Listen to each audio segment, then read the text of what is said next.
Legal reporter के सभी video को देखने के लिए लीगल रिपोर्टर को सब्सक्राइब करके बेल आइकन बटन जरूर दबाएं। नमस्कार, लीगल रिपोर्टर में आपका स्वागत है। हम हमेशा की तरह लगातार सुप्रीम कोर्ट, हाई कोर्ट के तमाम जो बुद्धिजीवी वकीलों से बात करते हैं और इसी श्रृंखला में, इसी कड़ी में आज हम बातचीत करने जा रहे हैं पीआईएल्स को लेकर, पब्लिक इंटरेस्ट लिटिगेशन को लेकर।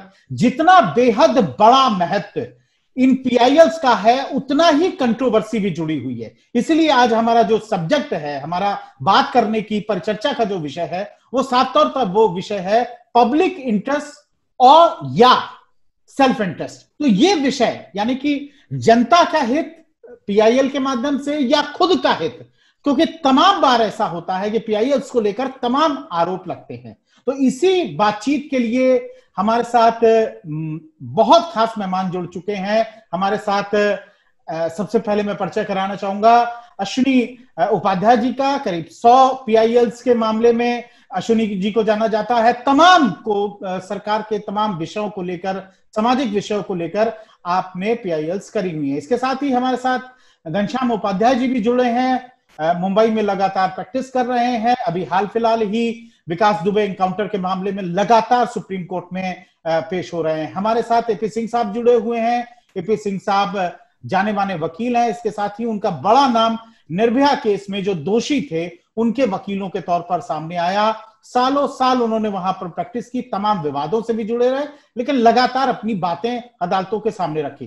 तो इस परिचय के साथ ही सबसे पहले मैं अश्विनी जी आप ही के साथ बात करना चाहूंगा। अश्विनी जी, पीआईएल को लेकर जो मकसद है, मैं वे बैक 1979 में जब जाऊंगा, जहां कपिला इंगोरानी का पहला मामला था, जिसमें 40,000 ऐसे जो जेलों में बंद कैदी थे उनको छुड़वाने का सुप्रीम कोर्ट ने आदेश दिया था। मदर ऑफ पीआईएल भी वो कही जाती है। वो समय से लेकर और 3 अप्रैल 2020 का सॉलिसिटर जनरल यानी कि देश के न्यायिक व्यवस्था में एक बहुत अहम पद रखने वाले तुषार मेहता का कहना है कि professional PIL shops must be lockdown. ये पीआईएल का क्या रूप था और कहां से चल के ये कहां आ गया है, इस पर थोड़ा सा मैं आपसे चाहूंगा कि पहली प्रतिक्रिया आपसे इस पर चाहूंगा। विप्लव जी, पहली बात तो आपको बहुत बहुत धन्यवाद। ये विषय आपने चुना है, बहुत ही महत्वपूर्ण विषय है। मुझे लगता है कि आम जनता को, खासतौर पे लॉ फ्रेटर्निटी, जो नए हमारे यंग लॉयर्स हैं, उनको जानना बहुत जरूरी है। जी देखिए, पहली बात तो इसका प्रोविजन कोई नया नहीं है। इसका प्रोविजन तो हमारे संविधान निर्माता देके गए हुए हैं। और संविधान में इतने सारे लोग थे, मुंशी साहब थे, राव साहब थे, बाबा साहब अम्बेडकर थे, डॉक्टर राजेंद्र प्रसाद थे, श्यामा प्रसाद मुखर्जी थे, नेहरू जी थे। सब लोगों ने मिलकर चर्चा किया, उसके बाद डिसाइड किया आर्टिकल 32, आर्टिकल 226।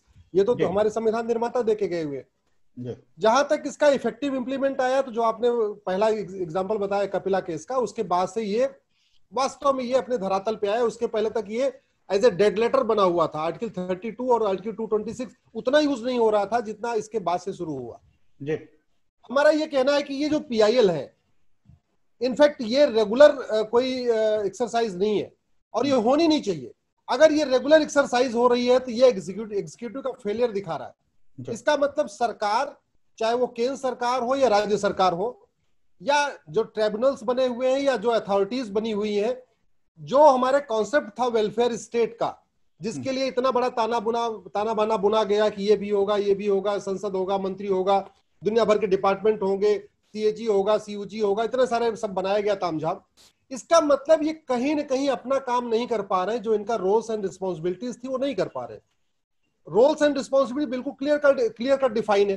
पहली बात तो ये कि हमारा संविधान का प्रियम्बल अपने आप में जो गोल्डन गोल्स है वहां लिखा हुआ है कि आप, सरकार ये सुनिश्चित करेगी कि equality, justice, liberty, fraternity, unity, integrity, ये जो बेसिक ऑब्जेक्ट है कॉन्स्टिट्यूशन का, उसको फुलफिल करेगी।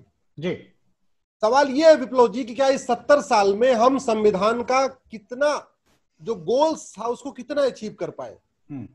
सच्चाई तो ये है कि अचीव करना तो छोड़ दीजिए, हमारा संविधान ही 100% आज तक लागू नहीं हो पाया। जी जी, 125 बार संविधान बदला जा चुका है, 5 बार सुप्रीम कोर्ट का फैसला बदला जा चुका है, लेकिन संविधान के बड़े इंपॉर्टेंट आर्टिकल्स जो लागू हो गए होते तो देश का कल्याण हो गया होता, वो लागू नहीं हुआ।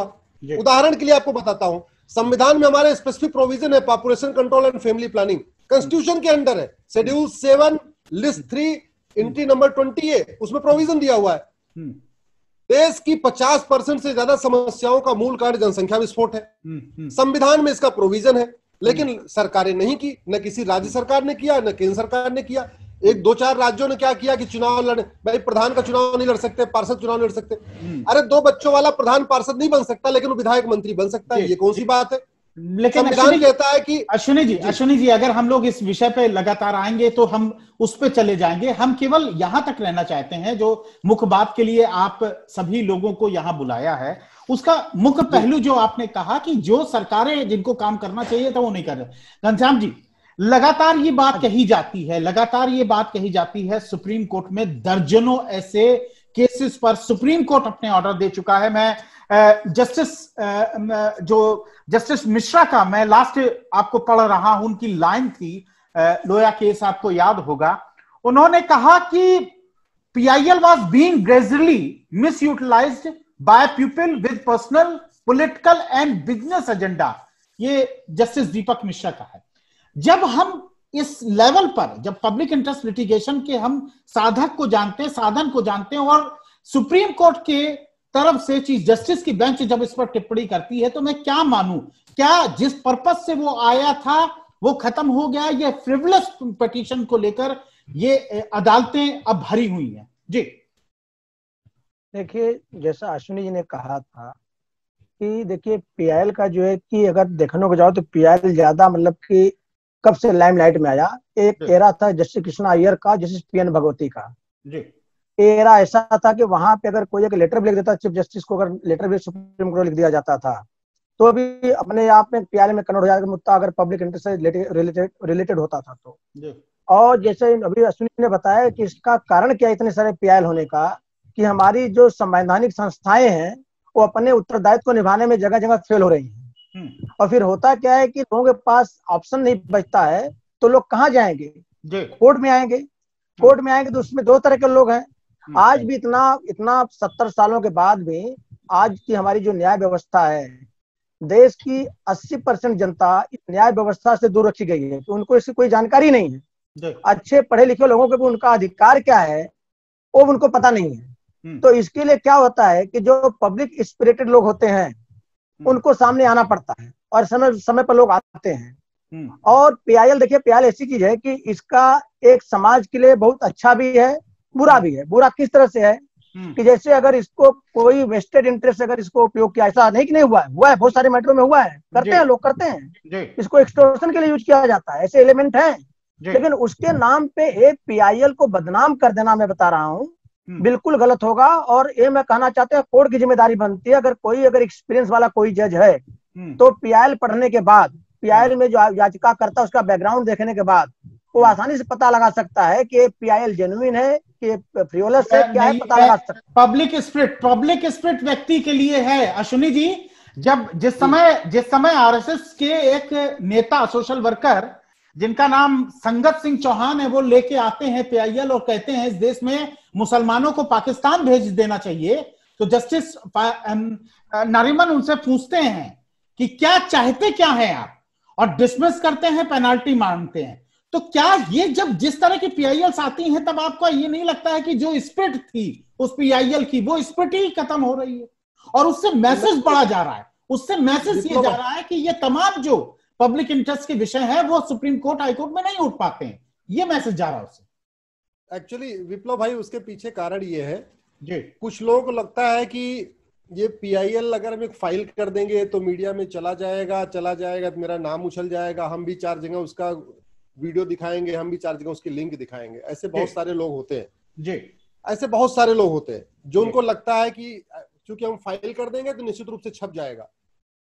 मैं इसके लिए मीडिया से मैं जिम्मेदार नहीं है, जिम्मेदार तो पीआईएल करने वाला है, लेकिन कहीं ना कहीं मीडिया भी अपनी जिम्मेदारी, लगता है मीडिया को भी समझ में आ जाता है, पीआईएल देखते ही, उसका ड्राफ्ट देखते ही मीडिया को भी समझ में आ जाता है कि वास्तव में छापने लायक है कि नहीं है, ये पब्लिक स्पिरिटेड है या कुछ और कहानी है इसकी।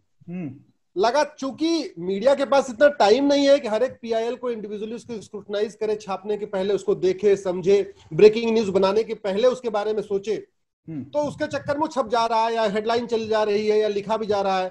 उसका फायदा उठा के इस टाइप के लोग, इनको तो मैं मिसक्रेंट्स कहूंगा, इनके इनफैक्ट ये लोग पब्लिक स्पीकर छोड़ दिए, ये लोग ये वास्तव में एक सामान्य नागरिक कहलाने के भी लायक नहीं है। ये बहुत सीधी सी बात है। आर्टिकल 51A में फंडामेंटल ड्यूटी दी हुई है, फंडामेंटल ड्यूटी बहुत क्लियरली डिफाइंड है। हमें ऐसा कोई काम नहीं करना जो देश की एकता अखंडता खिलाफ हो, ऐसा कोई काम नहीं करना जो भाईचारे खिलाफ हो। हमें तो इनफैक्ट हमारी ड्यूटी सबकी ये बनती है, हम देश की एकता अखंडता में योगदान करें, आपसी भाईचारा बढ़ाएं, मेल मिलाप बढ़ाएं, जो गोल्स हैं उस पर दिए। लेकिन अश्विनी जी मैं यहाँ रोकूंगा आपको। आपने जो बात कही कि मीडिया की एक बड़ी जिम्मेदारी होती है, मीडिया PIL एक्सेप्ट नहीं करती, मीडिया नोटिस नहीं करती है, नोटिस करता है कोर्ट। जब कोर्ट करता है तो हम नोटिस का हम लिखते हैं कि उन्होंने ये एक्सेप्ट हुई और नोटिस हुआ।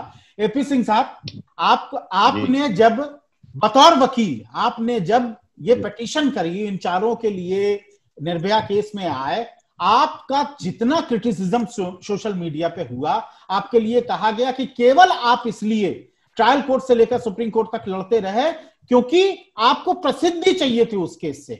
क्या कानूनी एक व्यवस्था के अंतर्गत आपका वहां पहुंचना, इसके बाद क्रिटिसिज्म, इसको किस तरह आप देखते हैं?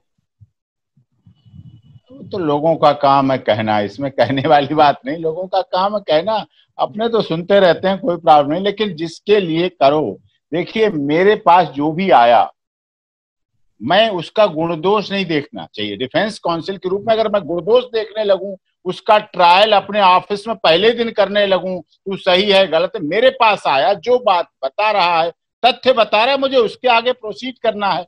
जीवन बचाना कभी बुरा नहीं होता, मैंने जीवन बचाने का पूरा प्रयास किया। हाँ, मैंने वैसा नहीं, हैदराबाद कांड नहीं होने दिया, मैंने जो अभी हुआ कानपुर में विकास दुबे नहीं होने दिया। ये हो जाता, राम सिंह का करने की शुरुआत की, राम सिंह को पहले मारा, फिर सोचा औरों को मारे, नस काटी गई, जहर दिया गया विनय को, ये सब कुछ हुआ। हाँ, मैंने नहीं होने दिया तो नहीं होने दिया।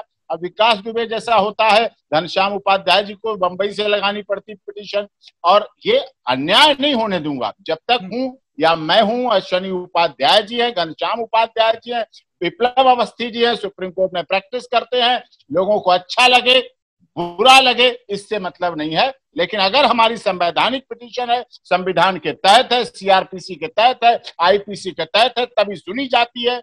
आपने भी कहा तभी सुनी जाती है, तभी उस पर चाहे रातों रात सुनी जाए, 2 मिनट में लग जाए। आप तो विप्लव अवस्थी जी सुप्रीम कोर्ट के बहुत बड़े, एक तरह से अंदर से बाहर तक की सब खबरें आप रखते हैं। आप ही लोग हमें बताते थे कि आपकी पिटीशन अभी फाइल हुई है और 2 मिनट में पिटीशन लग गई, 3 मिनट में बेंच कंस्टिट्यूट हो गई और अगले 5 मिनट में सुनवाई शुरू हो गई। तो ये सब जादू मंत्र हैं, ये सब चलते रहते हैं सुप्रीम कोर्ट के, कोई बड़ी बात नहीं। अश्विनी उपाध्याय जी तो पूरे जानते हैं। लेकिन मैं ये कहना चाहूंगा, मैं PIL के बारे में कहना चाहूंगा, क्या घनश्याम उपाध्याय की विकास दुबे को लेके पिटीशन फेवरलेस थी? क्या अश्विनी उपाध्याय जी की 100 बता रहे हैं आप 100 पिटीशन पड़ी हैं, लेकिन जो मैंने देखी, जो मैंने सुनी, जो मैंने जानी, जितना मैंने जाना, उनमें से मुझे तो एक भी नहीं लगी कि एक भी कोई गलत हो। देश हित की बात करना अगर गलत है, समाज के हित की बात करना गलत है, और कॉन्स्टिट्यूशन के आधार पर चलना गलत है, तो हम सब दोषी हैं। कोई प्रॉब्लम नहीं हमें। जी सिंह साहब, आलोचना हो। जी सिंह साहब, घनश्याम जी, जिस समय विकास दुबे का इनकाउंटर जैसा केस हुआ और उसके बाद सुप्रीम कोर्ट में पहले ही जब दाखिल हुई, मुझे भी तमाम लोगों के फोन आए, तमाम एडवोकेट्स के आए, तमाम राजनेताओं के आए, और निश्चित रूप से उन्होंने पहला क्वेश्चन मुझसे यही किया कि ये घनश्याम उपाध्याय कौन है और इन्होंने क्यों याचिका डाली है। हालांकि उस समय तो पूछा कि अश्विनी उपाध्याय के भाई तो नहीं है सवाल ये नहीं पूछा गया, लेकिन मेरा सवाल आपसे कि जब सुप्रीम कोर्ट, जी हमारे पास कुछ लोगों का फोन आया था कि ये घनश्याम जी आपके क्या लगते हैं? भाई हैं, हम सब एक फ्रेटर्निटी के सब भाई हैं। जी घनश्याम जी, मेरा आपसे प्रश्न ये है कि जब इस तरह के प्रश्न आते हैं कि एक कानूनी प्रक्रिया के तहत एक आरोपी को ले जाया गया, अभी तक वो दोषी नहीं है, अभी तक सरकार ने जो हलफनामा यूपी सरकार ने फाइल किया था उसमें तो ये भी तक नहीं बताया था कि 64 केसेस में किसका किसका कितना स्टेटस है। एक मामले में उसे आजीवन कारावास मिला, ये भी ठीक बात है, लेकिन मुद्दा ये है कि जब आप जैसा वकील वहां से उठता है, बॉम्बे से बैठता है, लिखता है, तमाम जांचों की मांग करता है, तमाम उसके सुप्रीम कोर्ट को एक तरह से आप लोग असिस्ट करते हैं, मदद करते हैं, केवल वो पीआईएल या पटिशन फाइल करना नहीं, एक तरह से मदद भी करना होता। तब आपके सामने ये जब क्वेश्चंस आते हैं कि आपका क्या, आप क्यों करना चाहते हैं, इन क्वेश्चंस का क्या जवाब रहता है आपके पास? देखिए बता रहा हूँ, एक वकील जो होता है, अगर एक वकील अगर सही राइट स्पिरिटेड अगर पर्सन है तो समाज का बहुत बड़ा समाज सुधारक, समाज का रक्षक भी है वो। और आपने देखा होगा कि ये वकालत का जो पेशा था, पहले सब इसमें रॉयल फैमिली से लोग आया करते थे। ये पेशा पैसा कमाने का पेशा अब बन गया है, ये समाज सेवा का बहुत बड़ा पेशा था ये। और एक वकील होने की हैसियत से अगर हमको कहीं लगा कि नहीं पूरा यहाँ पे अन्याय हो रहा है और इस अन्याय के खिलाफ कोई आवाज नहीं उठा रहा कोई भी कारण से, तो हम अगर वकील हैं, हमको लगा कि नहीं आना चाहिए, तो हम किसी के क्रिटिसिज्म या किसी प्रेशर में लोग हमारे विषय में क्या सोचेंगे उसको विषय में नहीं सोचेंगे। जैसे सिंह साहब ने भी बोला, एक वकील लोगों की निंदा का ख्याल रखना शुरू करेगा, लोग क्या सोचेंगे। देखो लोगों का सोचने का अपना तरीका है, उससे हम डिटर नहीं हो सकते हैं। घनश्याम जी, लेकिन सवाल ये सब के होते हुए भी सवाल यही होता है, आप ही क्यों? मैं आ रहा हूँ देखिए बता दो, ऐसा अगर दुनिया चुप बैठे, मतलब मैं भी चुप बैठूं, आप देखिए इस प्लेटफॉर्म पर मुझे एडमिट करने में कोई शिकायत नहीं हो रही है कि मैं बीजेपी का कट्टर सपोर्टर रहा हूँ, आज भी सपोर्टर हूँ, बता रहा हूँ, कुछ बातें ऐसी मैं कर रहा हूँ। और उसके बाद मैं खास करके बीजेपी में मोदी जी का, अमित शाह जी का और आदित्यनाथ योगी का, और उसमें जिनके टीम में एक आदमी जो है अजीत डोभाल जी, इनका मैं आप बोलो तो मैं एक भक्त, मतलब भक्त बोलते वो मेरी हालत थी। लेकिन मैं अंधा भक्त भी नहीं हूँ। अगर मुझे लगा कि नहीं जिसके मैं भक्ति कर रहा हूँ, जिसको मैं आइडियल मान रहा हूँ, अगर वो गलत हो सकता है, इतना गलत हो सकता है, तो फिर मुझे उसकी भक्ति छोड़ने में समय नहीं लगेगा। देखिए बताओ, जब इसका विकास दुबे का मैटर जब आया तो मैं क्या है, मैं टीवी ज्यादा नहीं देखता हूँ, बता रहा हूँ, मैं नहीं देख पाता हूँ, समय नहीं मिल पाता उतना। देखो अगर कोई आप अश्विनी आपका नहीं, आपका ये कहना है कि जब मुद्दा आया, अश्विनी जी आपके मामले में जब 100 पीआईएल्स का रिकॉर्ड हो जाता है, तो ये किस दौड़ में आप लगे हैं और इसका जवाब क्या है कि आप ही क्यों? अश्विनी जी, विप्लव मैं एक जवाब ले रहा हूं उनसे। वैसे देखिए विप्लव जी, पहली बात तो आप जानते हैं, खुद भी जानते हैं, हमारी आप हमारे बारे में जानते हैं, मैं आपको जानता हूँ जी। हर व्यक्ति से मीडिया में आप, अब ये मैं कहूँ कि आप विप्लव ही ये इतना ज्यादा क्यों सोचते हैं समाज के बारे में, बाकी सारे पत्रकार क्यों नहीं सोचते? ये तो वही सवाल हो गया। तो सारे वकील, बाकी वकील नहीं सोचते, मैं क्यों सोचता हूँ? मेरी हैबिट है लगातार सोचते रहना। मैं तो आपके माध्यम से दर्शकों से कहना चाहूंगा, एक बार आप लोग इंटरनेशनल रैंकिंग ऑफ इंडिया देखिए। International ranking of India Wikipedia पड़ा हुआ है गूगल पे, जरा जाके देखिए भारत की स्थिति कहां है। जहां भारत को टॉप 20 में होना चाहिए रैंकिंग में, वो 100 के बाहर है। जहां भारत को 100 के बाहर होना चाहिए, वहां वो टॉप 10 या टॉप 15 टॉप 20 में है। जितनी भी अच्छी रैंकिंग, हैप्पीनेस इंडेक्स में 100 के बाहर, जेंडर जस्टिस में 100 के बाहर, करप्शन परसेप्शन इंडेक्स में 80वें स्थान पे, रूल ऑफ लॉ इंडेक्स में 68 प्लेस पे। तो जहां हमें अच्छा होना चाहिए वहां हम बाहर बैठे हुए। सिमिलरली मेरा ये कहना है कि मैं तो कहता हूं इस भारत में और भी पीआईएल्स होनी चाहिए। मैं तो चाहता हूं कि हर हाई कोर्ट में कम से कम 50 लोग ऐसे हो जो पब्लिक स्पिरिटेड हो, ईमानदारी से उठाएं। क्योंकि कहीं ना कहीं एग्जीक्यूटिव फेलियर हो रहा है। किस कारण से फेलियर हो रहा है, ये आप उसको खुद इसकी समीक्षा करो, क्योंकि आप पत्रकार हो। सिंह साहब, जब इस तरह के आरोप आप पर लगते हैं और डायरेक्ट लगते हैं, जब पूछा जाता है आप ही क्यों, तो फिर जवाब क्या रहता है आपका? नेताजी सुभाष चंद्र ने ही नौकरी क्यों छोड़ी? रोशन सिंह, अशफाकुल्लाह, भगत सिंह नहीं क्यों शहीद हो गए? उन्हें क्यों फांसी लगी? दीनदयाल उपाध्याय कोई क्यों किया गया? कश्मीर हमारा है, एक संविधान, एक साथ, एक चलेगा, उन्होंने ही क्यों कहा? क्यों आज हो रहा है? इसका मतलब पीआईएल और इससे एपी सिंह अगर सर्फ है तो गंदगी साफ करता है। अगर एपी सिंह और अश्विनी उपाध्याय और घनश्याम उपाध्याय सूरज की रोशनी है तो बीमारी दूर करेंगे, करते रहेंगे। सूरज की रोशनी से अगर बीमारियां दूर होती हैं तो सबको स्वीकार कर लेना चाहिए। हाँ, वो लोग भी हैं जो एसी से बाहर निकलते हैं तो उन्हें सूरज की रोशनी बहुत बुरी लगती है। अरे सूरज की किरणें बहुत बुरी लगती हैं, उन्हें सेंटरली एसी चाहिए। वो लोग अलग हैं, लेकिन जिसे सूरज में तपना आता है, पसीना बहाना आता है, वो जानता है गंदगी। सिंह साहब, मई 2017 में सीजीआई जेएस केयर ने सूरज इंडिया ट्रस्ट उसके चेयरमैन राजीव दहिया के खिलाफ 25 लाख का फाइन लगाया था। जी। मैं आपसे जानना चाहता हूं, जब एक तो पीआईएल की एक मानसिकता होती है, आप कहते हैं कि ग्राउंड से ले जाके चीजें देश की अदालतों तक ले जाना, लेकिन जब इस तरह के मामलों में 25 लाख 20 लाख 5 लाख फाइन्स लगते हैं तो उसका इंपैक्ट, लार्जर इंपैक्ट आप किस तरह देखते हैं? नहीं, देखिए, मैं तो सोमोटो की चाहता हूं। मैं चाहता हूं अश्विनी उपाध्याय और विप्लव अवस्थी और घनश्याम उपाध्याय और एपी सिंह को जरूरत ना पड़े। संविधान सबसे अधिक नजदीक है chief justice of India, chief justice of different high courts के, जस्टिस के हाई कोर्ट। अगर उन्हें, देखिए, ये लोग जो भी हैं, जितने लोग हैं, मुद्दे उठाते हैं, जनहित के मुद्दे उठाते हैं, वो क्यों इन्हें उठाने देते हैं? क्यों नहीं पहले सो मोटो लेते हैं और सो मोटो लेके अश्विनी उपाध्याय और एपी सिंह और श्याम भाई को बुला के कहें आप इसको प्रोसीड कर दिए, हमने इस पर नोटिस इश्यू कर दिया है, और विप्लव अवस्थी से कहें कॉपी लीजिए और इसकी आप रिपोर्टिंग कीजिए। Ashwini ji, triple talaq, privacy as fundamental right, open door Sabarimala temple, Haj shrine, legalise consensual sex, तमाम, मतलब एक दो नहीं है, ये सीरीज है जहां पीआईएल के माध्यम से सुप्रीम कोर्ट के निर्णय आए। लेकिन जब ये खबरें आती हैं कि 25 लाख का दंड, 10 लाख का दंड फ्रिवलेस के नाम पर, तब उस समय क्या लगता है, क्या उस स्पिरिट का क्या होता है? देखिए, 25 लाख रुपए पेनाल्टी फाइल कर देना, मुझे लगता है ये तो बहुत ज्यादा। 25 लाख रुपए एक व्यक्ति अगर वो सोचा, और शायद ये जोधपुर या राजस्थान वगैरह से आते थे स्वराज इंडिया ट्रस्ट वाले। हाँ जी, मई 2017 का। हाँ, रात भर एक व्यक्ति रात भर बस से आ रहा है ट्रेवल करके, और आपके यहाँ केस में आ रहा है, आपको नहीं पसंद, डिसमिस कर दीजिए, खत्म बात हो गई। आप डे 1 डिसमिस कर दीजिए, डे 2 डिसमिस कर दीजिए। सुप्रीम कोर्ट में तो आपके पास ऑप्शन है, आपने देखा ग्राउंड नहीं है, डिसमिस, खत्म बात हो गई। लेकिन 25 लाख रुपए इससे बहुत बहुत ज्यादा है। मुझे तो नहीं लगता कि 25 लाख रुपए वो कैसे दे पाएगा। वो तो अच्छा, मुझे अब लास्ट में आप तीनों से एक प्रश्न कर लूंगा कि क्या पीआईएल के फाइल होने को लेकर एक अभी बड़ी व्यवस्था में चेंज की जरूरत है? अश्विनी जी, बहुत संक्षिप्त में, मेरे पास 2 मिनट। मुझे लगता है बहुत निश्चित रूप से इसमें मेरा व्यक्तिगत मत है कि पीआईएल के लिए, स्पेशली सुप्रीम कोर्ट और हाई कोर्ट में, इसके लिए डेजिग्नेटेड कोड होनी चाहिए। आप उसको पीआईएल कोड कहिए, या इसको सोशल जस्टिस कोड कहिए, या सोशल इक्वालिटी कोड कहिए, जो आपको कहना हो कहिए, लेकिन एक अलग से होनी चाहिए।